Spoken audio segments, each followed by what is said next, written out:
Iran के जिस जहाज को अमेरिका ने डुबाया है, उस जहाज को इंडिया ने अभ्यास के लिए बुलाया था। मिलन युद्ध अभ्यास 2026 के लिए ईरान ने अपना जहाज भेजा था। महामहिम राष्ट्रपति जी के सामने इस जहाज की खूबियां बताई गई थी।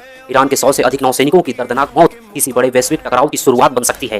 दरअसल जिस वक्त दुनिया की नजरें इजराइल के तेल अवीव और तेहरान में बमबारी और मलबे के नीचे दबे मासूमों पर टिकी थी, उसी दौरान हिंद महासागर की गहराइयों में एक चौंकाने वाली घटना सामने आई। खबर है कि ईरान का एक आधुनिक युद्धपोत अचानक समुद्र में डूब गया और इस हादसे में 100 से ज्यादा ईरानी नौसैनिकों की जान चली गई। बताया जा रहा है कि यह वही जहाज था जो कुछ ही समय पहले भारत के बंदरगाह पर एक दोस्ताना सैन्य दौरे और तकनीकी सहयोग कार्यक्रम के तहत आया था। वहां पर नौसैनिक अभ्यास, आपसी बातचीत और समुद्री सहयोग से जुड़ी गतिविधियां हुई थी। अपने दौरे को पूरा करने के बाद यह जहाज भारत से वापस अपने मिशन के लिए समुद्र में रवाना हुआ था, लेकिन भारत से निकलने के कुछ ही समय बाद हिंद महासागर के गहरे पानी में यह रहस्यमय हादसा हो गया। इस घटना को लेकर अलग अलग दावे सामने आ रहे हैं। कोई इसे तकनीकी खराबी बता रहा है तो कोई इसे किसी गुप्त हमले से जोड़ रहा है। अगर यह वाकई किसी हमले का नतीजा हुआ तो यह दुनिया की सियासत के लिए बहुत बड़ा संकेत हो सकता है, क्योंकि दशकों बाद ऐसा पहली बार हुआ है जब किसी देश का आधुनिक युद्धपोत इस तरह से समुद्र में डूबने की खबर सामने आई है। श्रीलंका के समुद्री इलाके से आई खबर ने कई देशों की चिंता बढ़ा दी है। विशेषज्ञों का मानना है कि अगर हालात और बिगड़ते हैं तो मध्य पूर्व में तनाव तेजी से बढ़ सकता है। अब असली सवाल यह है, क्या ईरान इस घटना का बदला लेगा, और अगर लेगा तो उसका जवाब कितना बड़ा और कितना खतरनाक होगा।